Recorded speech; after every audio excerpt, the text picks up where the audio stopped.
Belated ಆಗಿ a very happy Ugadi ಹಬ್ಬದ ದಿವಸನೂ ಕೂಡ ನಾವೆಲ್ಲರೂ ಕೂಡ ವರ್ಕ್ ಮಾಡ್ತಾ ಇದ್ದೀವಿ. ಸೊ ಈ ಒಂದು ವ್ಲಾಗ್ ನಿಮ್ಮೆಲ್ಲರೂ ಕೂಡ ತುಂಬಾನೇ ಎಂಟರ್ಟೈನ್ ಮಾಡುತ್ತೆ ಅಂತ ಅನ್ಕೊಂಡಿದ್ದೀನಿ.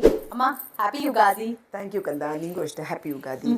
ಸೊ ಈಗ ನನ್ನ ಜೊತೆ in real terms age is just a number ಅಂತ ಪ್ರೂವ್ ಮಾಡ್ತಾ ಬಂದಿರೋಂಥ ಅಂಡ್ ಪ್ರೂವ್ ಮಾಡ್ತಾನೆ ಇರೋಂಥ very young and very very energetic Radha Ramachandramma ಇದ್ದಾರೆ. ಅಮ್ಮಂಗೆ ಏಜ್ ಎಷ್ಟು ಇರ್ಬೋದು? ಎಷ್ಟೇ ಮಾಡೋಕ್ಕಾಗಲ್ಲ ಅನ್ಸುತ್ತೆ, ನೀವೇ ಇಲ್ಲ ಇಲ್ಲ ಗೆಸ್ ಮಾಡ್ಬೋದು.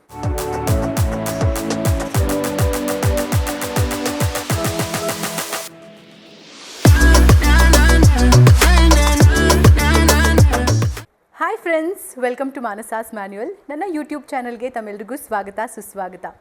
ಅಫ್ಕೋರ್ಸ್ ಈ ವ್ಲಾಗ್ ನಿಮಗೆ ಉಗಾದಿಯಾಗಿ ಒಂದು 2-3 ದಿವಸ ಅಥವಾ ಒಂದು ಸ್ವಲ್ಪ ದಿವಸಗಳಲ್ಲಿ ರೀಚ್ ಆಗಿರುತ್ತೆ. ಹಾಗಾಗಿ ಬಿಲೇಟೆಡ್ ಆಗಿ ಅ ವೆರಿ ಹ್ಯಾಪಿ ಯುಗಾದಿ ನಮ್ಮೆಲ್ಲರಿಗೂ ಕೂಡ ಹೊಸ ವರ್ಷ. ಸೊ ಹಾಗಾಗಿ ಇವತ್ತು ನಾನು ನನ್ನ ಹೊಸ ಪ್ರಾಜೆಕ್ಟ್ ದಟ್ ಇಸ್ ಲಕ್ಷ್ಮೀ ನಿವಾಸದ ಸೆಟ್ಟಲ್ಲಿದ್ದೀನಿ. ಹಬ್ಬದ ದಿವಸನೂ ಕೂಡ ನಾವೆಲ್ಲರೂ ಕೂಡ ವರ್ಕ್ ಮಾಡ್ತಾ ಇದ್ದೀವಿ. ಆ್ಯಂಡ್ ಸೊ ಈ ಯುಗಾದಿನಲ್ಲಿ ನಮ್ಮ ಸೆಟ್ನಲ್ಲಿರುವಂಥ ಬೇರೆ ಆರ್ಟಿಸ್ಟ್ ಕೂಡ ಸೊ ಏನು ಅವ್ರ ಯುಗಾದಿ ರೆಸಲ್ಯೂಷನ್ಸ್, ಸೊ ಯುಗಾದಿ ಹಬ್ಬದ ದಿವಸನೂ ಕೂಡ ಡೇಟ್ ಕೊಟ್ಟು ಎಲ್ಲರೂ ಕೂಡ ಶೂಟ್ ಮಾಡ್ತಿದ್ದಾರೆ. ಸೊ ಅವರ ಉಗಾದಿ ಎಕ್ಸ್ಪೀರಿಯನ್ಸ್ ಹೇಗಿತ್ತು ಇಷ್ಟು ವರ್ಷಗಳ ಕಾಲ ಎಲ್ಲನೂ ಕೂಡ ಇವತ್ತು ಈ ಒಂದು ವ್ಲಾಗಲ್ಲಿ ಕೇಳಿ ತಿಳ್ಕೊಬೇಕು ಅಂತ ಅಂದ್ಕೊಂಡಿದ್ದೀನಿ. ಸೊ ಹಾಗಾಗಿ ಮತ್ತೊಮ್ಮೆ ತಮ್ಮೆಲ್ಲರಿಗೂ ಕೂಡ ನನ್ನ ಈ ಒಂದು ವ್ಲಾಗ್ಗೆ ಸ್ವಾಗತ ಸುಸ್ವಾಗತ. Thank you so much for joining. And so ಈ ಒಂದು ವ್ಲಾಗ್ ನಿಮ್ಮೆಲ್ಲರೂ ಕೂಡ ತುಂಬಾ ಎಂಟರ್ಟೈನ್ ಮಾಡುತ್ತೆ ಅಂತ ಅಂದ್ಕೊಂಡಿದ್ದೀನಿ. ಸೊ ಹಾಗಿದ್ರೆ ಜಾಸ್ತಿ ತಡ ಮಾಡೋದು ಬೇಡ, ನಮ್ಮ ಸೆಟ್ಟಲ್ಲಿರೋ ಎಲ್ಲ ಆರ್ಟಿಸ್ಟ್ಗಳಿಗೂ ಕೂಡ ಯುಗಾದಿ ವಿಶಸ್ಸನ್ನು ತಿಳಿಸ್ತಾ ಅವ್ರ ಬಗ್ಗೆ ಆ್ಯಂಡ್ ಸೊ ಅವರ ಒಂದು ಯುಗಾದಿ ರೆಸಲ್ಯೂಷನ್ಸ್ ಆಗಿರ್ಬೋದು, ಅವರ ಒಂದು ಯುಗಾದಿ ಎಕ್ಸ್ಪೀರಿಯನ್ಸ್ ಬಗ್ಗೆ ಆಗಿರ್ಬೋದು, ಸೊ ಇದನ್ನೆಲ್ಲನೂ ಕೂಡ ಕೇಳಬೇಕು ಅಂತ ಅಂದ್ಕೊಂಡಿದ್ದೀನಿ. ಬನ್ನಿ ಹೋಗೋಣ. ಸೊ ನಾನು ಹೇಳ್ದಂಗೆ ನನ್ನ ಜೊತೆ ಅಟ್ ಫಸ್ಟ್ ಇವಾಗ ಅಂಜಲಿ ಅಮ್ಮ ಇದ್ದಾರೆ. ಅಮ್ಮ ಹ್ಯಾಪಿ ಯುಗಾದಿ. ಥ್ಯಾಂಕ್ ಯು ಕಂದ, ನಿಂಗೂ ಅಷ್ಟೇ ಹ್ಯಾಪಿ ಯುಗಾದಿ. ಮೊದಲನೇದಾಗಿ ನಿಮ್ಮೆಲ್ಲರಿಗೂ ಯುಗಾದಿ ಹಬ್ಬದ ಶುಭಾಶಯಗಳು. ಆ ದೇವರು ಒಳ್ಳೇದು ಮಾಡಲಿ, ನಿಮ್ಮ ಕನಸುಗಳು ನನಸಾಗಲಿ ಅಂತ ಕೇಳ್ಕೊತೀನಿ. ಅಮ್ಮ ಯುಗಾದಿ ಹಬ್ಬದ ದಿವಸ ಇವತ್ತು ಶೂಟಿಂಗ್ ಮಾಡ್ತಾ ಇದ್ದೀವಿ. ಸೊ ಹೇಗೆ ಅನಿಸ್ತಾ ಇದೆ? ಯಾಕೆ ಯುಗಾದಿ ಹಬ್ಬದ ದಿವಸ ಡೇಟ್ ಕೊಟ್ಟಿದ್ದೀರಾ ನೀವು? ಇಲ್ಲ, ಕೆಲಸ ಅಂತ ಬಂದಾಗ ನಾವು ಅದಕ್ಕೆ ಮೊದಲನೇದಾಗಿ ನಾವು ಕಲಾವಿದರಾಗಿ ಅದಕ್ಕೆ ತುಂಬಾ ಗಮನ ಕೊಡಬೇಕು, ಬೆಲೆ ಕೊಡಬೇಕು. ಯಾಕಂದರೆ ನಮ್ಮ ಸೀರಿಯಲ್ಲು ಪ್ರತಿದಿನ ಟೆಲಿಕಾಸ್ಟ್ ಆಗುತ್ತೆ. ನಾವು ಒಂದಿನ ಮಿಸ್ ಮಾಡಿ ಇವತ್ತು ಬರೋಕ್ಕಾಗಲ್ಲ ಅಂದರೆ ಅವ್ರಿಗೆ ನಾಳೆ ಟೆಲಿಕಾಸ್ಟ್ ಮಾಡೋಕ್ಕೆ ಪ್ರಾಬ್ಲಮ್ ಆಗುತ್ತೆ. ನಮ್ಮ ಪ್ರೊಡ್ಯೂಸರ್ಸ್ಗೆ ನಮಗೆ 1 hour ಬೇರೆ ಬರ್ತಾ ಇದೆ. 1 hour ಬರುತ್ತೆ, ತುಂಬ ಟೆನ್ಷನ್ ಆಗ್ತಾ ಇರುತ್ತೆ. ಇದು ಲಕ್ಷ್ಮೀ ನಿವಾಸ ಸೀರಿಯಲಿಂದ ಸೊ 1 hour ಇರೋದ್ರಿಂದ ಅವ್ರಿಗೆ ಪ್ರೊಡ್ಯೂಸರಿಗೆ ತುಂಬ ಟೆನ್ಷನ್ ಆಗುತ್ತೆ. ಅವ್ರು ನಮ್ಮನ್ನು ತುಂಬ ಕೇಳ್ಕೊಂಡ್ರು. ಇಟ್ಸ್ ಓಕೆ, ಪರವಾಗಿಲ್ಲ. ಬೆಳಿಗ್ಗೆನೇ ಎದ್ದು ಬೇಗ ಪೂಜೆ ಎಲ್ಲ ಮುಗಿಸಿ ಆರಾಮಾಗಿ ಶೂಟಿಂಗ್ ಬಂದಿದ್ದೀವಿ. ಆ ಥರ ಏನು ನನಗೆ ಖುಷಿ ಆಗ್ತಾಯಿದೆ ವರ್ಕ್ ಮಾಡೋಕ್ಕೆ, ಬೇಜಾರೇನು ಆಗ್ತಾಯಿಲ್ಲ ನನಗೆ. ಅಮ್ಮ ನೀವು ಎಷ್ಟೋ ಇಯರ್ಸ್ ಆದಮೇಲೆ ನೀವು ಕನ್ನಡ ಜನರೆಲ್ಲರೂ ಕೂಡ ಮಿಸ್ ಮಾಡ್ಕೋತಾ ಇದ್ರು. ಸ್ಪೆಷಲಿ ನಿಮ್ಮ ಆ ಒಂದು ಜಗ್ಗೇಶ್ ಸರ್ ಮಾಡಿದ ಒಂದು ಕಾಮಿಡಿ ಇದು ಎಲ್ಲರೂ ಕೂಡ. ಆಮೇಲೆ ಕಟ್ ಮಾಡಿದ್ರೆ ಮತ್ತೆ ನೀವು ರಾಮಾಚಾರಿಯಲ್ಲಿ ಫುಲ್ಲು ಒಂದು ಇರೋ ಅಂದರೆ ಅಮ್ಮ ಅಂತ ಅಂದರೆ ಓಕೆ ನಮ್ಮೆಲ್ಲರ ಮನೇಲಿ ಹಿಂಗೆ ಒಂದು ಅಮ್ಮ ಇರಬೇಕು ಅನ್ನೋ ಥರ ಆ್ಯಕ್ಟ್ ಮಾಡಿದ್ರಿ. ಸೊ ಹೇಗೆ ಆ ಜರ್ನಿ ಮತ್ತೆ ಸ್ಟಾರ್ಟ್ ಮಾಡಿದ್ದು ಹೇಗಿತ್ತು? ಆ್ಯಂಡ್ ಏನಕ್ಕೆ ಇಷ್ಟು ವರ್ಷ ಆದಮೇಲೆ ಮತ್ತೆ ಆ್ಯಕ್ಟಿಂಗಿಗೆ ಬರಬೇಕು ಅಂತ ಇತ್ತಾ? ನೀವು ಬೇರೆ ಅಬ್ರಾಡಲ್ಲಿ ಇದ್ದಿದ್ದರಿಂದ ಅದಕ್ಕೆ ಬ್ರೇಕ್ ಕೊಟ್ಟಿದ್ರಾ ಅಥವಾ ಯಾವಾಗಲೂ ಮನಸ್ಸಲ್ಲಿ ಅದಿತ್ತಾ ಆಸೆ? ಮೊದಲು ಮದುವೆ ಮಾಡ್ಕೊಂಡ ತಕ್ಷಣ ಸ್ವಲ್ಪ ಆಸೆ ಇತ್ತು. ಅದು ಓದ ತಕ್ಷಣ ಅಯ್ಯೋ ನಾನು ಆ್ಯಕ್ಟ್ ಮಾಡಬೇಕು, ಅಲ್ಲಿದ್ದೀನಲ್ಲ ಆ್ಯಕ್ಟ್ ಮಾಡಬೇಕು ಅನ್ನಿಸ್ತಿತ್ತು. ಬಟ್ ಮಕ್ಕಳು ಅಂತೆಲ್ಲ ಬಂದಮೇಲೆ ನಾನು 100% ಮದರ್ ಆಗಿಬಿಟ್ಟೆ. ನನಗೆ ಯಾವತ್ತೂ ಆ್ಯಕ್ಟ್ ಮಾಡಬೇಕು, ಇಂಡಸ್ಟ್ರಿಗೆ ಬರಬೇಕು ಅಂತ ಯಾವ ಥರ ಯಾವತ್ತೂ ಅನಿಸಿಲ್ಲ ನನಗೆ. ಈ ಕೊರೋನಾ ಟೈಮಲ್ಲಿ ಇಂಡಿಯಾಗೆ ಬಂದಾಗ ಮತ್ತೆ ನಾನು ಹೋಗಲಿಲ್ಲ ವಾಪಸ್ಸು ಕೆಲವು ಕಾರಣಗಳಿಂದ. ಆವಾಗ ನಾನು ಅಂದರೆ ತಕ್ಷಣ ಆ್ಯಕ್ಟ್ ಮಾಡಬೇಕಂತ ಏನು ಅಂದ್ಕೊಂಡಿಲ್ಲ. ಯಾವುದೋ ಒಂದು ಮಾಧ್ಯಮದವ್ರು ನನ್ನ ನೋಡಿ ಕಂಡಿಡಿದು ಅಂಜಲಿ ಅಲ್ವಾ ನೀವು ವಾಪಸ್ ಬಂದಿದ್ದೀರಾ ಅಂತ ಕೇಳಿದ್ರು. ಹ್ಞೂ ಅಂತ ಹೇಳಿದ್ಮೇಲೆ ಇಲ್ಲ ಆ್ಯಕ್ಟ್ ಮಾಡಿ ಅಂದರು. ಆವಾಗಲೂ ಕೂಡ ಯಾವುದೋ ಒಂದು ರಿಯಾಲಿಟಿ ಶೋಗೆ ಬಂದಿತ್ತು ನನಗೆ. ಸೊ ನಾನಿಲ್ಲ, ನಾನು ಬರಲ್ಲ, ನಾನು ಯಾವುದಾದ್ರೂ ಒಂದು ಒಳ್ಳೆ ಪಾತ್ರ ಸಿಕ್ಕಿದ್ರೆ ಮಾಡ್ತೀನಿ ಅಂತ. ಕಂಬ್ಯಾಕ್ಗೆ ನಾನು ವೆಯ್ಟ್ ಮಾಡ್ತಾಯಿದ್ದೆ. ಅದೊಂದು ಬೆಸ್ಟ್ ಕ್ಯಾರೆಕ್ಟರ್ ಸಿಗಬೇಕು. ಆ ಏಜು ಆ ಸಮಯದಲ್ಲಿ ಅದೊಂದು ಗ್ಲ್ಯಾಮರ್ ಪಾತ್ರ, ವಯಸ್ಸಂಗಿತ್ತು ಎಲ್ಲ. ಬಟ್ ನಾನಿವಾಗ 2 ಮಕ್ಕಳು ತಾಯಿ ಆಗಿರೋದ್ರಿಂದ ನಾನು ಸೆಲೆಕ್ಟ್ ಮಾಡೋ ಪಾತ್ರ ನನ್ನ ಮಕ್ಕಳಿಗೆ, ನನ್ನ ಕುಟುಂಬಕ್ಕೆ, ನನ್ನ ಅಭಿಮಾನಿಗಳಿಗೆ ಖುಷಿ ಕೊಡಬೇಕು ಅನ್ನೋ ಆಸೆ ತುಂಬ ಇತ್ತು. ಸೊ ಆ ಥರದೇ ಒಂದು ಪಾತ್ರ ಎಕ್ಸ್ಪೆಕ್ಟ್ ಮಾಡ್ತಾಯಿದ್ದೆ. ದೇವ್ರ ದಯದಿಂದ ರಾಮ್ಜಿ ಅವರು ನನಗೆ ಅದಕ್ಕೆ ಮುಂಚೆ ನಾನು ನೇತ್ರಾವತಿ ಪುನೀತ್ PRK ಪ್ರೊಡಕ್ಷನಲ್ಲಿ ಪುನೀತ್ ರಾಜ್ಕುಮಾರ್ ಇದರಲ್ಲಿ ಉದಯ ಟಿವಿಲಿ ನೇತ್ರಾವತಿ ಅಂತ ಮಾಡಿದೆ. ತುಂಬ ಇಷ್ಟವಾದ ಪಾತ್ರ. ಒಂದು 2 ಹೆಣ್ಮಕ್ಳಿಗೆ ತಾಯಿ. ನಾನೇನು ಬಯಸ್ತಾ ಇದ್ದೆ, ನಾನೇನು ಎಕ್ಸ್ಪೆಕ್ಟ್ ಮಾಡ್ತಾಯಿದ್ದೆ, ಕಂಬ್ಯಾಕ್ ಯಾವ ಥರ ಇರಬೇಕು ಅಂತ ಕನಸ್ಕೊಂಡಿದ್ದೆ ನಾನು. ಆ ಥರ ಪಾತ್ರನೇ ನನಗೆ ಸಿಕ್ತು, ಖುಷಿಯಾಯಿತು. ಅದನ್ನು ನೋಡಿ ರಾಮ್ಜಿ ಸರ್ ಆ ಪಾತ್ರ ನೋಡಿನೇ ರಾಮಾಚಾರಿಗೆ ನಮಗೆ ಜಾನಕಿಯಾಗಿ ಇದೇ ಥರ ಒಂದು ಮದರ್ ಬೇಕು ಅಂತ ಕೊಟ್ಟರು. ಸೊ ಅದನ್ನು ನೋಡಿದ್ಮೇಲೆ ಲಕ್ಷ್ಮೀ ನಿವಾಸದಲ್ಲಿ ಈಗ ಇವರು ನನಗೊಂದು ಮದರ್ ದೇವ್ರ ದಯದಿಂದ ಮೇ ಬಿ ಜನಗಳು ಅಷ್ಟು ಮೆಚ್ಕೊಂಡಿದ್ದಾರೆ ಅನಿಸುತ್ತೆ ನನ್ನ ಪಾತ್ರನ. ಅದಕ್ಕೆ ನನಗೆ ಒಂದು ಒಳ್ಳೆ ಪಾತ್ರಗಳ ಈ ಥರ ಒಂದು ತಾಯಿಯಾಗಿ ಬಟ್ ತುಂಬ ಖುಷಿ ಇದೆ ಈ ಪಾತ್ರ ಮಾಡೋಕ್ಕೆ. ಅಂಜಲಿನ ಒಂದು ಗ್ಲ್ಯಾಮರ್ ಆಗಿ ನೋಡಿದ್ರು. ಆವಾಗ ಇನ್ನು ಯಂಗ್ ಏಜು ಅದು ನಡೀತಿತ್ತು. ಈಗ ನಾನು ಒಂದು ತಾಯಿ ಆಗಿರೋದ್ರಿಂದ ಇನ್ನು ಬೇರೆ ಮಕ್ಳಿಗೂ ಒಂದು ತಾಯಿಯಾಗೆ ಪಾತ್ರಗಳು ಮಾಡಬೇಕು ಅನ್ನೋ ಆಸೆ ನೆರವೇರ್ತು ಈ 3 ಸೀರಿಯಲಿಂದ. ಹೌದು. ಬಟ್ ಅಮ್ಮ, ನೀವು ಆಕ್ಚುಲಿ 2 ಮಕ್ಳಿದ್ದಾರೆ, ಅಷ್ಟು ದೊಡ್ಡ ದೊಡ್ಡ ಮಕ್ಳಿದ್ದಾರೆ ಅಂತ ಗ್ಯಾರಂಟಿ ಅನ್ಸಲ್ಲ. ಬಿಕಾಸ್ ಅಮ್ಮ ತುಂಬಾನೇ ಹೆಲ್ತ್ ಕಾನ್ಶಿಯಸ್, ಡಯಟ್ ಕಾನ್ಶಿಯಸ್, ಆಮೇಲೆ ಒಂಥರ ಫಿಟ್ನೆಸ್ ಕಾನ್ಶಿಯಸ್. ಅವ್ರು ಯಾವಾಗಲೂ ಅಷ್ಟೇ, ಏನೇ ಊಟ ಮಾಡಬೇಕಾದ್ರೂ ಅಷ್ಟೇ, ಅಥವಾ ಮನೆಯಿಂದಾನೇ ಎಲ್ಲನೂ ಕೂಡ ತೊಗೊಂಬರ್ತಾರೆ. So she is very conscious. ನಾನು ಯಾವುದೇ age is just a number ಅಲ್ವಾ ಅಮ್ಮ. At the end of the day ನಾವು ಹಿಂಗೆ ಚೆನ್ನಾಗಿ ಕಾಣಿಸ್ತೀವಿ ಕನ್ನಡಿ ಮುಂದೆ ನಿಂತಾಗ ಅನ್ನೋದು ನಮ್ಮಲ್ಲಿ ಇರಬೇಕು ಅಲ್ವಾ? ನಿಜ. ನನಗೆ ಯಾವಾಗಲೂ ಊಟ ಇಲ್ಲಿವರೆಗೂ ರುಚಿ ಕೊಡುತ್ತೆ ಅಷ್ಟೇ. ಇಲ್ಲಿಂದ ಹೋದ್ಮೇಲೆ ಅದಕ್ಕೆ ನಾವೇನು ಮಾಡಬೇಕು, ಈ ರುಚಿನ ಜಾಸ್ತಿ ಗಮನ ಕೊಡದೆ ಇಲ್ಲಿ ಹೋದ್ಮೇಲೆ ಏನು ಎಫೆಕ್ಟ್ ಆಗುತ್ತೆ ಅದಕ್ಕೆ ತುಂಬ ಗಮನ ಕೊಡಬೇಕು. ಹೆಲ್ತ್ ಎಷ್ಟು ಕಾಪಾಡುತ್ತೆ, ಇದರಿಂದ ಒಳ್ಳೇದಾಗುತ್ತಾ ಕೆಟ್ಟದಾಗುತ್ತಾ, ಇದನ್ನು ಜಾಸ್ತಿ ತಿಂದರೆ ಏನು ಎಫೆಕ್ಟ್ ಆಗ್ಬೋದು ಅಂತೇಳ್ಬಿಟ್ಟು. ಅದಕ್ಕೆ ನಾನು ಯಾವಾಗಲೂ ಹೇಳ್ತೀನಿ, 2 ನಿಮಿಷದ ರುಚಿಗೆ ನಿಮ್ಮ ದೇಹನ ಹಾಳು ಮಾಡ್ಕೋಬೇಡಿ. ಆ 2 ನಿಮಿಷನ ನಿಮ್ಮನ್ನು ನೀವು ಕಂಟ್ರೋಲ್ ಮಾಡಿಕೊಂಡ್ರೆ ಚೆನ್ನಾಗಿರುತ್ತೆ ಅಂತ. ಇಲ್ಲ, ನಾನು ಮೊದಲಿಂದನೂ ನಾನು ಆ್ಯಕ್ಟಿಂಗ್ ಮಾಡಲಿಲ್ಲ ಅನ್ನೋ ಟೈಮಲ್ಲೂ ನನಗೆ 2 ಹೆಣ್ಮಕ್ಳಾದ ತಕ್ಷಣ ಎಲ್ಲರೂ ಇಲ್ಲ ನೀನು ದಪ್ಪ ಆಗ್ಬಿಡ್ತೀವಿ ಹಂಗೆ ಅಂತ ಅದೊಂದು ತಲೆಯಲ್ಲಿತ್ತು. ಫುಡ್ ಮಾತ್ರ ನಾನು ಯಾವಾಗಲೂ ಮನೆ ಊಟನೇ. ಬೆಳಿಗ್ಗೆ ಬ್ರೇಕ್ಫಾಸ್ಟ್ ಸ್ವಲ್ಪ ಹಣ್ಣುಗಳ ತಿನ್ನೋದು, ಮನೆ ಊಟ ಮಾಡೋದು, ಮುದ್ದೆ, ರಾಗಿ ಮುದ್ದೆ. ನಿಮ್ ಮುದ್ದೆ ರೀಲಂತೂ ಮಿಲಿಯನ್ಸ್ ಓಡ್ಬಿಟ್ಟಿದೆ. ನಿಮ್ಮ ಮುದ್ದೆ ಬಸ್ಸಾರು ಜನ ಅನ್ಕೋಬೋದು ಅದು ನಾನು ರೀಲ್ ಮಾಡಿರೋದಂತ. ಖಂಡಿತ ಇಲ್ಲ. ನನ್ನ ಫೇವ್ರೇಟ್ ಮುದ್ದೆ. ನಂಗೆ ಮುದ್ದೆ ಬೇಕೇ ಬೇಕು. ಮುದ್ದೆ ಇಲ್ಲ ಅಂದರೆ ನಂಗೆ ಹೊಟ್ಟೆನೇ ತುಂಬಲ್ಲ. ಅನ್ನ ತಿಂದರೆ ಮುದ್ದೆ ತಿನ್ನಲೇಬೇಕು. ಅದು ಉಪ್ಸಾರೆಲ್ಲ ಅಂದ್ರಂತೂ ಮೈ ಗಾಡ್, ನಂಗೆ ಹೇಳೋಕ್ಕೆ ಆಗಲ್ಲ, ಅಷ್ಟು ಇಷ್ಟ ಆಗುತ್ತೆ. ನಾನು ಫುಡ್ಗೆ ಸ್ವಲ್ಪ ಜಾಸ್ತಿ ಗಮನ ಕೊಡ್ತೀನಿ. ತುಂಬ ಹೊಟ್ಟೆ ನಾವು ಎಷ್ಟು ತಿಂದರೂ ಅದನ್ನು ತುಂಬಿಸ್ಕೊಳ್ಳುತ್ತೆ. ಅದೊಂದು ನಾಲ್ಗೆ ಕೇಳುತ್ತೆ, ಹೊಟ್ಟೆ ತುಂಬಿಸ್ಕೊಳ್ಳುತ್ತೆ. ಅದಾದ್ಮೇಲೆ ಒದ್ದಾಡೋದಿದೆಯಲ್ಲ, ಅದು ಬೇಡ ಅಂತ ಅದಕ್ಕೆ ಎಷ್ಟೆಷ್ಟು ಬೇಕೋ ಯಾವ ಸಮಯಕ್ಕೆ ಅಷ್ಟೇ ಹಾಕ್ತಾ ಇದ್ರೆ, ನೀನು ಹೇಳ್ದಂಗೆ 2 ಮಕ್ಕಳಾದ್ರೂ ನೋಡಕ್ಕೆ ಹೆಂಗಿದ್ದಾರೆ ಖಂಡಿತ. So final new year resolution, ನಮ್ಗೆ ಹೊಸ ವರ್ಷ ಅಲ್ವಾ ಯುಗಾದಿ, ಏನಮ್ಮ? ಪ್ರತಿಯೊಬ್ಬರಿಗೂ ಒಂದು ಕನಸಿರುತ್ತೆ. ಈ ವರ್ಷ ಹೋದ ವರ್ಷಕ್ಕಿಂತ ಈ ವರ್ಷ ಚೆನ್ನಾಗಿರ್ಬೇಕು, ಹೋದ ವರ್ಷಕ್ಕಿಂತ ಈ ವರ್ಷ ಬೆಟರ್ ಆಗಿರಬೇಕು, ಈ ವರ್ಷ ಇನ್ನೂ ನನ್ನ ಕನಸು ಜಾಸ್ತಿ ನನಸಾಗಬೇಕಂತ ಯಾವಾಗಲೂ ನಾವು ಕನಸು ಕಾಣ್ತೀವಿ. ಕನಸನ್ನ ನಿಲ್ಲಿಸೋದೇ ಇಲ್ಲ, ಕೊನೆ ದಿನದವರೆಗೂ ಕನಸನ್ನ ನಿಲ್ಲಿಸಲ್ಲ. ನನಗೆ ನಾನು ಮಾಡ್ತಿರೋ ಸೀರಿಯಲ್ಗಳೆಲ್ಲ ತುಂಬ ಒಳ್ಳೆಯ ಮಟ್ಟದಲ್ಲಿ ಜನಕ್ಕೆ ರೀಚ್ ಆಗಬೇಕು. ಅದು 1000 ಎಪಿಸೋಡ್ಗಳನ್ನ ದಾಟಬೇಕು. ಜನ ಅದನ್ನು ಇಷ್ಟಪಡಬೇಕು, ಹರಿಸ್ಬೇಕು, ಹಾರೈಸಬೇಕು ಅಂತ ನಂಗೆ ತುಂಬ ಅನಿಸುತ್ತೆ. ಸೊ ಇನ್ನೂ ಒಳ್ಳೊಳ್ಳೆ ಪ್ರಾಜೆಕ್ಟ್ ಸಿಗಲಿ, ನಿಮ್ಗೆ ಅದು ಇಷ್ಟ ಆಗಲಿ, ನಾನು ಬಯಸೋವಂಥ ಪಾತ್ರಗಳೇ ನನಗೆ ಸಿಗಲಿ ಅಂತ ದೇವ್ರನ್ನ ಕೇಳ್ಕೊಳ್ತೀನಿ. ಖುಷಿಯಾಗಿದ್ದೀನಿ, ವರ್ಕಲ್ಲಿ ಖುಷಿಯಾಗಿದೆ. ಹಬ್ಬದ ದಿನ ಇವತ್ತು ಬಂದು ನಾನು ಆ್ಯಕ್ಟ್ ಮಾಡ್ತಾಯಿದ್ದೀನಿ, ಅಯ್ಯೋ ಬೇಜಾರಪ್ಪ ಅಂತೇನೂ ಅನ್ನಿಸ್ತಿಲ್ಲ. ಇದು ನಾವು ನಿಜ ಹೇಳಬೇಕಂದ್ರೆ, ನೀವು ಏನಾದರೂ ಅಂದ್ಕೊಳ್ಳಿ, ನಮ್ಮದು ಲಕ್ಷ್ಮೀ ನಿವಾಸ ಆಗಲಿ, ರಾಮಾಚಾರಿಲಾಗಲಿ, ಈವನ್ ಮೈನಾ ಮಾಡ್ತಾಯಿದ್ದೀನಿ, ಉದಯದಲ್ಲಿ ಮೈನಾ ಸೀರಿಯಲಲ್ಲಿ ಮಾಡ್ತಾ, ಅದರಲ್ಲಿ ಹೀರೋ ತಾಯಿಯಾಗಿ ಮಾಡ್ತಾಯಿದ್ದೀನಿ. ನಾವಿರೋ ಜಾಗನೇ ನಮ್ಮ ಕುಟುಂಬ ಮಾಡ್ಕೋತೀವಿ ನಾವು. ನೀನೇ ನೋಡಿದ್ದಿಲ್ಲ ಕಂದ, ಎಷ್ಟು ಚೆನ್ನಾಗಿ ನಾವು ಬೆಳಿಗ್ಗೆ ತಿಂಡಿ ತಂದರೆ ಎಲ್ಲ ಹಂಚ್ಕೊಂಡು ತಿಂತೀವಿ. ಏನು ತಂದಿದ್ದೀರಾ ಅಂತ ಕೇಳ್ಕೊತೀವಿ, ಮನೆಯಿಂದ ಮಾತಾಡ್ಕೊಳ್ತೀವಿ. ನಾನು ಚಪಾತಿ ತರ್ತೀನಿ ಅಂದರೆ ನನ್ನ ಸೊಸೆ ಪಲ್ಯ ತರ್ತಾಳೆ, ಅವಳು ಪಲ್ಯ ತಂದರೆ ನಾನು ಚಪಾತಿ ತರ್ತೀನಿ. ಅಮ್ಮ ಏನೋ ಒಂದು ರೈಸ್ದು ಒಂದು ಹೆಲ್ದಿಯಾಗಿರೋದು, ಅಮ್ಮ ಒಂದು ಸ್ವಲ್ಪ ಫ್ರೂಟ್ಸು ಅದೆಲ್ಲ ತರ್ತಾರೆ. ಸೊ ನಾವೆಲ್ಲ ಸೇರ್ಕೊಂಡು ಒಟ್ಟಿಗೆ ಕುತ್ಕೊಂಡು ಊಟ ಮಾಡ್ತೀವಿ, ಎಲ್ಲ ಹಂಚ್ಕೊಂಡು. ಅದೆಂಥ ಖುಷಿ ಇದೆ ಅಂದರೆ, ಸ್ವಲ್ಪನೇ ಊಟ ಮಾಡಿದ್ರು ಆ ಗುಂಪಲ್ಲಿ ಕುತ್ಕೊಂಡು ಊಟ ಮಾಡ್ತೀವಿ. ಅದು ಆರೋಗ್ಯ ಹೌದು, ನಂಗೆ ಆರೋಗ್ಯ ಜಾಸ್ತಿ ಕೊಡುತ್ತೆ ಅನ್ಸುತ್ತೆ. ಬಟ್ ನಾವು ತುಂಬ ಖುಷಿಯಾಗಿದ್ದೀವಿ, ಇಲ್ಲಿ ತುಂಬ ಸಂತೋಷವಾಗಿದೆ. ಅದಕ್ಕೆ ನನಗೆ ಶೂಟಿಂಗ್ ಬಂದಿರೋದಕ್ಕೆ ನಂಗೆ ಏನೂ ಬೇಜಾರಿಲ್ಲ, ಇನ್ನೂ ಖುಷಿ ಆಗ್ತಿದೆ. ಎಲ್ಲ ಕುತ್ಕೊಂಡು ಒಟ್ಟಿಗೆ ಊಟ ಮಾಡ್ತೀವಿ ಅಂತ ಖುಷಿ ಆಗ್ತಿದೆ ನನಗೆ. ಥ್ಯಾಂಕ್ ಯು ಅಮ್ಮ. Happy Ugadi once again. Thank you ಕಂದ, ನಿಮಗೂ ಒಳ್ಳೇದಾಗಲಿ. ನನ್ನ ಅಭಿಮಾನಿಗಳಿಗೂ ಆ ದೇವರು ಒಳ್ಳೇದು ಮಾಡಲಿ, ಆರೋಗ್ಯ ಆಯಸ್ಸೆಲ್ಲ ಕೊಟ್ಟು ಕಾಪಾಡಲಿ ಅಂತ ಕೇಳ್ಕೊತೀನಿ. Thank you. ಸೊ ಈಗ ನನ್ನ ಜೊತೆ in real terms age is just a number ಅಂತ ಪ್ರೂವ್ ಮಾಡ್ತಾ ಬಂದಿರೋಂಥ ಆ್ಯಂಡ್ ಪ್ರೂವ್ ಮಾಡ್ತಾನೆ ಇರೋಂಥ the very young and very very energetic Radha Ramachandramma ಇದ್ದಾರೆ. ಸೊ ಲಕ್ಷ್ಮೀ ನಿವಾಸ ಸೀರಿಯಲಲ್ಲಿ ಇವರು ನಮ್ಮ ಅಜ್ಜಿ. ಇವ್ರಿಗೆ ಸಿಕ್ಕಾಪಟ್ಟೆ ಖಡಕ್ಕಾಗಿರುವಂಥ, ಸಿಕ್ಕಾಪಟ್ಟೆ ಕೊಂಕ್ ಮಾತಾಡುವಂಥ ಪಾತ್ರ ಕೊಟ್ಬಿಟ್ಟಿದ್ದಾರೆ. ಬಟ್ ಯಾವ ಆ್ಯಂಗಲಲ್ಲೂ ಕೂಡ ಅಮ್ಮ ಆ ಥರ ಇಲ್ವೇ ಇಲ್ಲ. ಎನಿವೇಸ್ ಅಮ್ಮ, first of all happy Ugadi ನಿಮಗೆ. ಯುಗಾದಿ ಹಬ್ಬದ ಹಾರ್ದಿಕ ಶುಭಾಶಯಗಳು ನಿನಗೆ ಮತ್ತು ನನ್ನೆಲ್ಲ ಆತ್ಮೀಯರಿಗೆ. ಯುಗಾದಿ ಕಳೆದರೂ ಯುಗಾದಿ ಮರಳಿ ಬರುತ್ತಿದೆ. ಹೊಸ ವರ್ಷಕ್ಕೆ ಹೊಸ ಹರ್ಷವ ಹೊಸತು ತರುತ್ತಿದೆ. ಯುಗಾದಿ ಬರ್ತಾನೆ ಇರುತ್ತೆ, ಬೇವು ಬೆಲ್ಲ ತಿಂತಾನೆ ಇರ್ತೀವಿ, ಮತ್ತೊಂದು ಯುಗಾದಿ ಬರ್ತಾ ಇರುತ್ತೆ. ಇದು ಜೀವನ. ಹಾಗಾಗಿ ಇವತ್ತು ನಾವು ಯುಗಾದಿ ಹಬ್ಬದ ದಿವಸವೂ ನಾವೆಲ್ಲ ಸೇರಿ ಕೆಲಸ ಮಾಡ್ತಾಯಿದ್ದೀವಿ ಅಂತಂದರೆ ಜೀವನ ಅಂತಂದರೆ ಸದಾಕಾಲ ಆ್ಯಕ್ಟಿವ್ ಆಗಿರೋದು. ಹಾಗಾಗಿ ಯುಗಾದಿ ಹಬ್ಬದ ದಿವಸನೂ ನಾವೆಲ್ಲರೂ ಸೇರಿ ಒಂದು ರೀತಿ ಇದು ಒಂದು ಕುಟುಂಬನೇ. ಅಲ್ಲಿ ಮನೆ ಒಳಗಡೆ ಒಂದು ಕುಟುಂಬ ಇದ್ದರೆ ಇದು ಕೆಲಸ ಮಾಡೋ ಜಾಗದಲ್ಲಿ ಸಹಿತ ಒಂದು ಕುಟುಂಬ ಇದ್ದೇ ಇರುತ್ತೆ. ಹಾಗೆ ಈ ಕುಟುಂಬದ ಜೊತೆ ನಾವು ಈ ಕ್ರೋಧಿ ನಾಮ ಸಂವತ್ಸರದ ಹೊಸ ವರ್ಷದ ಹೊಸ ಹರ್ಷನ ತರೋದಕ್ಕೋಸ್ಕರ ಇಲ್ಲೆಲ್ಲರೂ ಸೇರಿ ಕೆಲಸ ಮಾಡ್ತಾ ನಾವು ಹಬ್ಬನ ಆಚರಣೆ ಮಾಡ್ತಾ ಇದ್ದೀವಿ. ಇದು ನಮ್ಮೆಲ್ಲರ ಶುಭಾಶಯಗಳು ಕೂಡ.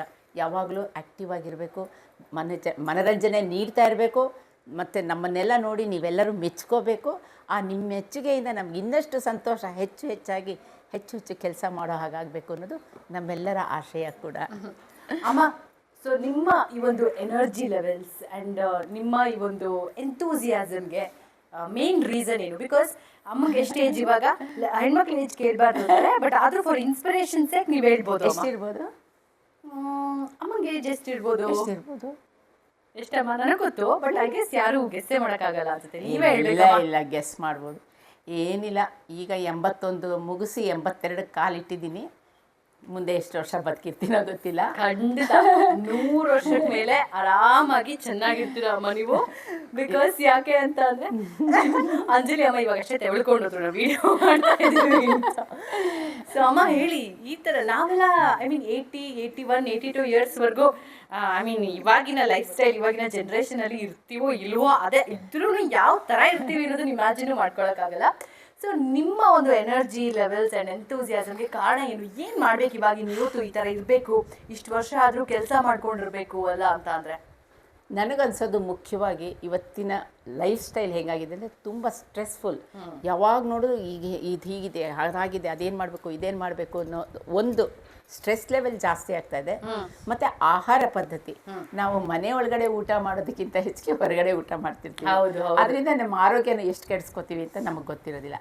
ಅದಕ್ಕೋಸ್ಕರ ನಾನು ಯಾವಾಗಲೂ ಹೇಳೋದೇನು ಅಂದರೆ ಆದಷ್ಟು ಒಳ್ಳೆ ಆಹಾರನ ತಿನ್ನೋದು, ಮತ್ತು ಒಳ್ಳೆ ಮಾತುಗಳನ್ನಾಡೋದು, ಮತ್ತು ಒಳ್ಳೆ ಸ್ನೇಹನ ಉಳಿಸ್ಕೊಳ್ಳೋದು.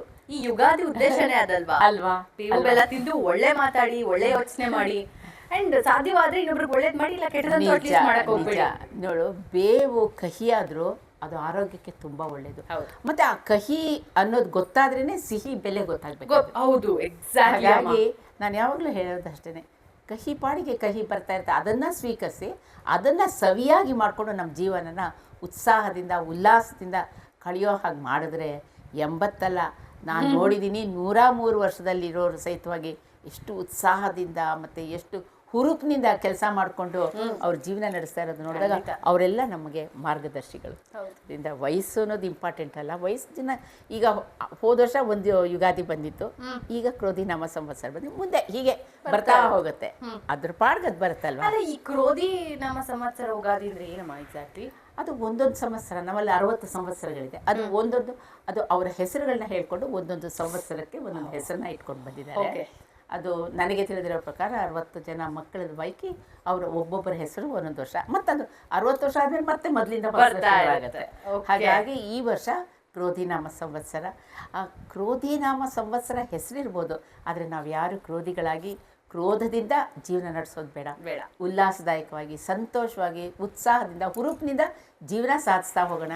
ಆಗ ಜೀವನ ತುಂಬ ಸುಂದರವಾಗಿರುತ್ತೆ ಮತ್ತು ಉಲ್ಲಾಸದಾಯಕವಾಗಿರುತ್ತೆ. ಆ್ಯಂಡ್ ಫೈನಲಿ ನಮ್ಮ ನ್ಯೂ ಇಯರ್, ಇದು ನಮ್ಗೆ ಹೊಸ ವರ್ಷ, ನಿಮ್ಮ ರೆಸಲ್ಯೂಷನ್ ಏನು? ಹಾಂ, ಯಾವಾಗಲೂ ನಗ್ನಗ್ತಾ ಇರೋದು, ಎಲ್ಲರ ಜೊತೆ ಸ್ನೇಹದಿಂದ ಇರೋದು, ಆದಷ್ಟು ಒಳ್ಳೆ ಮಾತುಗಳನ್ನ ಆಡೋದು. ಇದನ್ನು ನಾವು ಮಾಡ್ಕೊಂಡು ಬಂದರೆ ಆ ಯುಗಾದಿ ಹಬ್ಬಕ್ಕೆ ಮತ್ತು ನಮ್ಮ ಜೀವನಕ್ಕೆ ಒಂದು ಅರ್ಥ ಇರುತ್ತೆ. ಆ ಅರ್ಥನ ನಾವು ಕಾಪಾಡ್ಕೊಂಡು ಬಂದಾಗ ನಮ್ಮ ಸಮಾಜ, ನಮ್ಮ ಸುತ್ತಮುತ್ತಲಿನ ವಾತಾವರಣ ಎಲ್ಲದೂ ಚೆನ್ನಾಗಿರುತ್ತೆ ಅಂತ ನನ್ನ ಅಭಿಪ್ರಾಯ. ಥ್ಯಾಂಕ್ ಯು ಅಮ್ಮ. Happy Ugadi once again. ನಿಮಗೂ ಮತ್ತು ನಿಮ್ಮೆಲ್ಲರ ಕುಟುಂಬಕ್ಕೂ ನನ್ನ ಆತ್ಮೀಯತೆಯ ಯುಗಾದಿ ಹಬ್ಬದ ಕ್ರೋಧಿನಾಮ ಸಂವತ್ಸರದ ಹಾರ್ದಿಕ ಶುಭಾಶಯಗಳು. ದೇವರು ನಿಮ್ಮೆಲ್ಲರಿಗೂ ಆಯಸ್ಸು, ಆರೋಗ್ಯ, ಮನಸ್ಸಿಗೆ ಶಾಂತಿ, ನೆಮ್ಮದಿ ಎಲ್ಲನೂ ಕೊಟ್ಟು ಸದಾಕಾಲ ಆನಂದದಾಯಕವಾಗಿರೋ ಹಾಗೆ ಎಲ್ಲರೂ ಚೆನ್ನಾಗಿರಿ ಅನ್ನೋದೇ ನನ್ನ ಹಾರೈಕೆ ಮತ್ತು ಶುಭಾಶಯಗಳು. ಮತ್ತು ನನ್ನ ಪ್ರೀತಿಯ ಮಾನಸ, ನನ್ನ ಮೊಮ್ಮಗಳು, ನನಗೆ ಹೆಣ್ಮಕ್ಳು ಅಂದರೆ ಭಾಳ ಪ್ರೀತಿ. ಯಾಕೆ ನನಗಿರೋದು 2 ಗಂಡು ಮಕ್ಕಳೇ. ಆದರೂ ಇವರೆಲ್ಲರೂ ನನಗೆ, ಅದಕ್ಕೆ ಹೇಳ್ತಿರ್ತೀನಿ, ಬಯಾಲಜಿಕಲ್ಲಾಗಿ ಮಕ್ಕಳಿರ್ಬೋದು, ಆದರೆ ಈ ರೀತಿ ಕುಟುಂಬ, ದೊಡ್ಡ ಕುಟುಂಬ, ಎಣಿಕೆಗೂ ಸಿಗದೇ ಇರೋಷ್ಟು ಕುಟುಂಬ, ಈ ಕುಟುಂಬ ನನ್ನದಾಗಿ ಕೊಟ್ಟಿದ್ದಾನೆ ಭಗವಂತ. ನಾನೊಬ್ಬರು ಕಲಾವಿದರಾಗಿರೋದಕ್ಕೆ ತುಂಬ ಹೆಮ್ಮೆ ಪಡ್ತೀನಿ. ಅಷ್ಟೇ ಪ್ರೀತಿ, ವಿಶ್ವಾಸ, ಮಮತೆ ಎಲ್ಲ ಈ ಮಕ್ಕಳು ಕೊಡ್ತಾ ಇರಬೇಕಾದಾಗ ಇದೆಲ್ಲ ನನ್ನ ಕುಟುಂಬನೇ ಅಲ್ವಾ. ಇದೇ ರೀತಿ ಎಲ್ಲರೂ ಭಾವಿಸಿ ಹೇಳಿಲ್ವಾ ವಸುದೈವ ಕುಟುಂಬಕಂ ಅಂತ. ಹಾಗಾಗಿ ನಾವೆಲ್ಲರೂ ಅದೇ ರೀತಿ ಬದುಕೋಣ, ಬಾಳೋಣ. ಮತ್ತೊಮ್ಮೆ ನಿಮ್ಮೆಲ್ಲರಿಗೂ ಕ್ರೋಧಿನಾಮ ಸಂವತ್ಸರದ ಹಾರ್ದಿಕ ಶುಭಾಶಯಗಳು. ಸೊ ಇವತ್ತು ನಾವೆಲ್ಲ ಹಬ್ಬ ಬೇರೆ ಅಲ್ವಾ, ಹಾಗಾಗಿ ಸೆಟ್ಟಲ್ಲೇ ಒಬ್ಬಟ್ಟು ಊಟ ಮಾಡ್ತಾಯಿದ್ದೀವಿ. ಸೊ ಎಲ್ಲರೂ ಕೂಡ ಒಟ್ಟಿಗೆ ಒಬ್ಬಟ್ಟು ಊಟ ಮಾಡಿದ್ರೆ ಚೆನ್ನಾಗಿರುತ್ತೆ ಅಂತ ಹೇಳ್ಬಿಟ್ಟು ನಾನು ಮನೆಯಿಂದ ಬರ್ತಾ ಒಬ್ಬಟ್ಟು ತೊಗೊಂಬಂದಿದ್ದೆ. ಸೊ ಇಲ್ಲಿ ಸೆಟ್ಟಲ್ಲಿ ಅಡುಗೆ ಮಾಡಿರ್ತಾರೆ, ಬಟ್ ಯೂಶ್ವಲಿ ಆಗಲೇ ಅಂಜಲಿ ಅಮ್ಮ ಹೇಳ್ದಂಗೆ ನಾವೆಲ್ಲರೂ ಕೂಡ ನಮ್ಮ ಮನೆಯಿಂದನೇ ಊಟ ತಂದುಬಿಡ್ತೀವಿ. ಆಲ್ಮೋಸ್ಟ್ ಬರೀ ಏನಾದರೂ ಒಂಚೂರು ಏನಾದರೂ ಮೊಸರು ಹಾಲು ಏನಾದರೂ ಬೇಕಾದರೆ ಮಾತ್ರ ಇಲ್ಲಿ ತೊಗೊಳ್ಳೋದು. ಸೊ ನಾವೆಲ್ಲ ನಮ್ಮದೇ ರೂಮಲ್ಲಿ ಕೂತ್ಕೊಂಡು ನಾವಿಷ್ಟು ಜನ ಆರಾಮಾಗಿ ಊಟ ಮಾಡ್ತೀವಿ. ಅಮ್ಮ ಹೇಗಿದೆ ಒಬ್ಬಟ್ಟು? ರಾಧಾ ಅಮ್ಮ, ಅಂಜಲಿ ಅಮ್ಮ? ನನಗೂ ಅಷ್ಟೇ ಕಾಯಿ ಒಬ್ಬಟ್ಟು ತುಂಬ ಇಷ್ಟ ಆಯಿತು, ತುಂಬ ಚೆನ್ನಾಗಿದೆ. ಸೊ ಇಲ್ಲಿ ನನ್ನ ರೀಲ್ ಪಾರ್ಟ್ನರ್, ರೀಲ್ ಅಂದರೆ ಆನ್ ಸ್ಕ್ರೀನ್ ಕೂಡ ರೀಲು ಆ್ಯಂಡ್ ಸಾಕಷ್ಟು ರೀಲ್ಸ್ನ ಕೂಡ ನಾವಿಬ್ಬರು ಜೊತೆಯಲ್ಲಿ ಮಾಡಿದ್ದೀವಿ. ಸೊ ಭಾಸ್ಕರ್ ಅವ್ರ ಜೊತೆ ಇದ್ದಾರೆ ಆ್ಯಂಡ್ ಸಿಕ್ಕಾಪಟ್ಟೆ ಒಳ್ಳೆ actor and performer. And anyways happy Ugadi ನಿಮಗೆ. Thank you. ನಿಮಗೂ ಕೂಡ ಯುಗಾದಿ ಹಬ್ಬದ ಶುಭಾಶಯಗಳು. ಹೇಗಿದೆ ಹಬ್ಬದ ವಿಶೇಷ ಏನು ನೀವು ಹೇಳಬೇಕು ಇವಾಗ? ಆ್ಯಂಡ್ ಹಬ್ಬ ಅಫ್ಕೋರ್ಸ್ ಸೆಟ್ಟಲ್ಲಿದ್ದೀವಿ. ಒಬ್ಬಟ್ಟು ತಿಂದ್ರಾ? ಒಬ್ಬಟ್ಟು ಚೆನ್ನಾಗಿತ್ತು. Thank you. ನೀವು ತೊಗೊಂಬಂದಿದ್ದಲ್ಲ ಚೆನ್ನಾಗಿತ್ತು. Thank you. ಸೊ ಎಲ್ಲರೂ ಕೂಡ ಇವತ್ತು ಕೆಲಸ ಮಾಡ್ತಾ ಇದ್ದೀವಿ. ಭಾಸ್ಕರ್ ಕೂಡ ನನ್ನ ಜೊತೆ ಇದ್ದಾರೆ. ಆ್ಯಂಡ್ ಒಂದು ಚಿಕ್ಕದಾಗಿ ಹೇಳೋದಾದ್ರೆ ನ್ಯೂ ಇಯರ್ ರೆಸೊಲ್ಯೂಷನ್ ಏನು, ಐ ಮೀನ್ ಮಗ ಬೇರೆ ಆಗಿದ್ದಾನೆ. ಸೊ ಹೊಸ ವರ್ಷ ಅಲ್ಲ, ಮಗನ ಜೊತೆ ಸ್ಪೆಂಡ್ ಮಾಡೋದು ಬಿಟ್ಟು ಏನ್ರಿ ಇದು ಭಾಸ್ಕರ್ ನೀವು ಸೆಟ್ಟಲ್ಲಿ? ಬಸವಣ್ಣವ್ರು ಹೇಳಿಲ್ವಾ ಕಾಯಕವೇ ಕೈಲಾಸ ಅಂತ. ಹಂಗಾಗಿ ಕೆಲಸ ಮಾಡ್ತಾ ಇದ್ದೀವಿ. ಮಗನ್ನ ತುಂಬ ಮಿಸ್ ಮಾಡ್ಕೋತೀವಿ, ಫ್ಯಾಮಿಲಿನ ಮಿಸ್ ಮಾಡ್ಕೋತೀವಿ. ಇವತ್ತು ಹಬ್ಬ ಊರಲ್ಲಿ ಇರಬೇಕಾಗಿತ್ತು. ಹಬ್ಬನ ನಾನು ತುಂಬ ಯಾವತ್ತೂ ಮಿಸ್ ಮಾಡ್ಕೊಳ್ಳಲ್ಲ ಯುಗಾದಿನ. ಈ ಶೂಟಿಂಗ್ ಅಂತ ಹೇಳಿದ್ರು, ಮಿಸ್ ಮಾಡ್ಕೊಂಡು ಬೇಜಾರಾಗ್ತದೆ. ಬೇಗ ಇವತ್ತು ಹೊರಡ್ಬೇಕೀಗ, ಆದಷ್ಟು ಬೇಗ ಶೂಟಿಂಗ್ ಮುಗಿಸ್ಕೊಂಡು ಹೊರಡೋದು. ನ್ಯೂ ಇಯರ್ ರೆಸೊಲ್ಯೂಷನ್ ಏನು? ಹೊಸ ವರ್ಷ ತಾನೇ ಇದು. ಹೊಸ ವರ್ಷ ಕೆಲಸ ಮಾಡ್ತಾ ಹೋಗೋದಷ್ಟೇ. ಕೆಲಸ ಮಾಡ್ತಾ ಹೋಗೋದು. ಇನ್ನೂ ದೊಡ್ಡ ಮಟ್ಟದಲ್ಲಿ ಯೋಚನೆ ಮಾಡ್ತಾ, ದೊಡ್ಡ ಮಟ್ಟದಲ್ಲಿ ಇನ್ನೊಂದಷ್ಟು ಸಿನಿಮಾಗಳು ಮಾಡ್ತಾ, ಸೀರಿಯಲ್ ಮಾಡ್ತಾ, ಕೆಲಸ ಮಾಡ್ತಾ ಹೋಗೋದಷ್ಟೇ. All the best. Thank you so much. Hi. And ಈಗ ನಮ್ಮ ಜೊತೆ ಸಿಕ್ಕಾಪಟ್ಟೆ ಫೇಮಸ್ ಆಗಿರೋ, ಅದು ಹುಡುಗಿರಂತೂ ಸಿಕ್ಕಾಪಟ್ಟೆ ಜಾಸ್ತಿ ಫ್ಯಾನ್ಸ್ ಆಗಿಬಿಟ್ಟಿರೋ ಸಿದ್ದೇಗೌಡರು ಇದ್ದಾರೆ. ಸಿದ್ದೇಗೌಡ, ನೀವು ನನಗೆ ಮೈದಾನ ಏನಾಗಬೇಕು ಎಕ್ಸಾಕ್ಟ್ಲಿ ಸೀರಿಯಲಲ್ಲಿ? ನನ್ನನ್ನು ಅತ್ತಿಗೆ ಅಂತ ಕರೀತಾರೆ, ನನ್ನ ಗಂಡನ ತಮ್ಮ. ಎಕ್ಸಾಕ್ಟಾಗಿ ಏನು ರಿಲೇಷನ್ಶಿಪ್ಪು ನಮ್ಮದು ಅಂತಲೇ ಗೊತ್ತಿಲ್ಲ. Whatever it is Siddegowda. Anyways ಮೈದನ ಏನೋ ಒಂದು ಹೋಗ್ಲಿ ಬಿಡಿ. ಎನಿವೇಸ್ ಯುಗಾದಿ ಹಬ್ಬ. ಸೊ ಯುಗಾದಿ ಹಬ್ಬದ ದಿವಸ ಏನು ನಿಮ್ಮ ಹೊಸ ರೆಸೊಲ್ಯೂಷನ್ ಏನಿದೆ? ಈಗ ಜನ ನಂಬರ್ 1 ಸ್ಥಾನ ಕೊಟ್ಟಿದ್ದಾರೆ, ಅದನ್ನೇ ಉಳಿಸ್ಕೊಂಡು ಇನ್ನು ಜಾಸ್ತಿ ಹುಡುಗಿರೆಲ್ಲ ಫ್ಯಾನ್ಸ್ ಆಗಿ ಅಲ್ಲ, ಇವಾಗ ಇಷ್ಟು ಜನ ಹುಡುಗಿರೆಲ್ಲ ಫ್ಯಾನ್ಸ್ ಆಗಿದ್ರಲ್ಲ, ಯಾರಾದ್ರೂ ಗರ್ಲ್ ಫ್ರೆಂಡ್ಸ್ ಯಾರಾದ್ರೂ? ಸದ್ಯಕ್ಕೆ ಅದೆಲ್ಲ ಸದ್ಯಕ್ಕವಲ್ಲ, ಯಾಕೋ ಇವ್ರ ಸ್ಮೈಲ್ ನೋಡಿದ್ರೆ ಹಂಗೇನೋ ಅನ್ಸ್ತಾರ. ಎನಿವೇಸ್ ಹೇಳಿ, ಯುಗಾದಿ ರೆಸೊಲ್ಯೂಷನ್ ಏನು ಅಂತ? ಇನ್ನೊಂದಷ್ಟು ಜನ ಫೀಮೇಲ್ ಫಾಲೋಯಿಂಗ್ ಹೆಚ್ಚಿಸ್ಕೋಬೇಕು ಅಂತನಾ? ಏನ್ ಕತೆ? ನಂದೇನು ರೆಸೊಲ್ಯೂಷನ್ಸ್ ಅಂತ ಏನು ಇರೋದಿಲ್ಲ. ಹೊಸ ವರ್ಷ ಅಲ್ವಾ, ಬಿಕಾಸ್ ಇದು ನಮ್ಗೆ ಅದಕ್ಕೆ ಹೊಸ ವರ್ಷನೇ. ಬಟ್ ಈಗ ಮಾಡ್ತಿರೋ ಕೆಲಸ ಇದೆಯಲ್ಲ, ಇದನ್ನ ಸ್ವಲ್ಪ ಹಂಗೆ ಮುಂದುವರ್ಸ್ಕೊಂಡು ಸ್ವಲ್ಪ ನಂಬರ್ 1 ಸ್ಥಾನನ ಹಂಗೆ ಉಳಿಸ್ಕೊಂಡು, ನಂಬರ್ 1 ಸ್ಥಾನ ಉಳಿಯೋದಕ್ಕೆ ಇನ್ನೊಂದು ಸ್ವಲ್ಪ ಕಷ್ಟಪಟ್ಕೊಂಡು ಹಂಗೆ ಮುಂದುವರ್ಕೊಂಡು ಹೋಗೋಣ ಅಂತ. ಸರಿ, ಇವಾಗ ನೀವು ಒಂದು ಸಲ ಇವಾಗ ಒಬ್ಬಟ್ಟು ಏನಾದ್ರು ತಿನ್ನೋದಾದ್ರೆ ಎಷ್ಟು ಒಬ್ಬಟ್ಟು ತಿನ್ಬೋದು? ಒಂದು 5. ನನಗೆ ಸ್ವೀಟ್ ಅಂದ್ರೆ ತುಂಬಾ ಇಷ್ಟ, ಅದಕ್ಕೆ ಅದಕ್ಕೆ ಇವನ್ ಇವರು ಅಷ್ಟೇ ತುಂಬಾನೇ sweet, very sweet. And I mean ಸೆಟ್ಟಲ್ಲಿ ಯಾವುದೇ ಥರ ಇರೋ ಬೇರೆ ಅಥವಾ ಯಾರೋ ಬೇರೆ ಆ್ಯಕ್ಟರ್ಸು ಅದು ಇದು ಅಂತ ಆ್ಯಕ್ಚುಲಿ ಅನ್ಸೋದಿಲ್ಲ, ನಮ್ಮ ಆ್ಯಕ್ಟರ್ಸಲ್ಲಿ specially. So anyways all the very best. ನಿಮ್ಮ ಕನ್ಸಿಡರ್ ನನ್ಸಾಗಲಿ ಆ್ಯಂಡ್ ತುಂಬಾ ಒಳ್ಳೆಯದಾಗಲಿ. Thank you. ನಿಮ್ಮ ಯೂಟ್ಯೂಬ್ ಚಾನಲ್ಗೆ all the best. Thank you. Bye.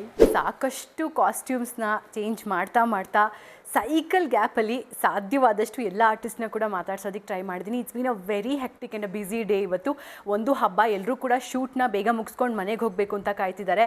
And scenes ಕೂಡ ಕಂಪ್ಲೀಟ್ ಆಗಬೇಕು, ಸೀನ್ಸ್ ಕೂಡ ಒಂದಾದ್ಮೇಲೆ ಒಂದು. ಆ್ಯಂಡ್ ಎಲ್ಲ ಆರ್ಟಿಸ್ಟು ಕೂಡ ಎಲ್ಲ ಸೀನ್ಸಲ್ಲೂ ಕೂಡ ಇನ್ವಾಲ್ವ್ ಆಗಿರೋದ್ರಿಂದ ಸೈಕಲ್ ಗ್ಯಾಪಲ್ಲಿ, ಲಂಚ್ ಬ್ರೇಕಲ್ಲಿ ಇವಾಗ ನಮ್ಮ ಇವತ್ತು ಯಾರ್ಯಾರು ಆರ್ಟಿಸ್ಟ್ ಪ್ರೆಸೆಂಟ್ ಇದ್ದಾರೆ ಅವರೆಲ್ಲರೂ ಕೂಡ ಮಾತಾಡ್ಸಿದ್ದೀನಿ. ಹೋಪ್ಫುಲಿ ಈ ವ್ಲಾಗ್ ನಿಮ್ಮೆಲ್ಲರಿಗೂ ಕೂಡ ಎಂಟರ್ಟೈನ್ ಮಾಡಿದೆ ಅಂತ ಅಂದ್ಕೊಂಡಿದ್ದೀನಿ. ನಾನು ಕೂಡ ಇನ್ನೇನು ಶಾರ್ಟ್ ಕರಿತಾ ಇದ್ದಾರೆ, ನಾನು ಕೂಡ ಅದೇ ರೀತಿ ಒಂದು 2 ನಿಮಿಷ ಟೈಮ್ ಇತ್ತು, ಬಂದುಬಿಡ್ತೀನಿ ಜಸ್ಟ್ ನೀರು ಕುಡ್ಕೊಂಡು ಅಂತ ಬಂದು. ಸೊ ಎನಿವೇಸ್ ವಿಡಿಯೋನ ಮುಗಿಸ್ಕೊಡ್ತಾ ಇದ್ದೀನಿ. ಮತ್ತೊಂದು ವ್ಲಾಗಲ್ಲಿ ನಾನು ನಿಮಗೆ ಸಿಗ್ತೀನಿ. ಆಲ್ಸೋ ನನ್ನ ಈ ಒಂದು ಸೆಟ್ಟಿನ ಬಿಹೈಂಡ್ ದ ಸೀನ್ಸ್ ಎಲ್ಲನೂ ಕೂಡ ಮಾಡ್ತೀನಿ ಮುಂಬರುವಂಥ ದಿನಗಳಲ್ಲಿ. Keep watching Manasa's manual. Thank you so much for all the support. ನಿಮಗೆ ಈ ಒಂದು ವ್ಲಾಗ್ ಇಷ್ಟ ಆಗಿದ್ರೆ ಲೈಕ್ ಮಾಡೋದನ್ನು, ಶೇರ್ ಮಾಡೋದನ್ನು, ಸಬ್ಸ್ಕ್ರೈಬ್ ಮಾಡೋದನ್ನು ಖಂಡಿತ ಮರಿಬೇಡಿ. Thank you once again. Bye.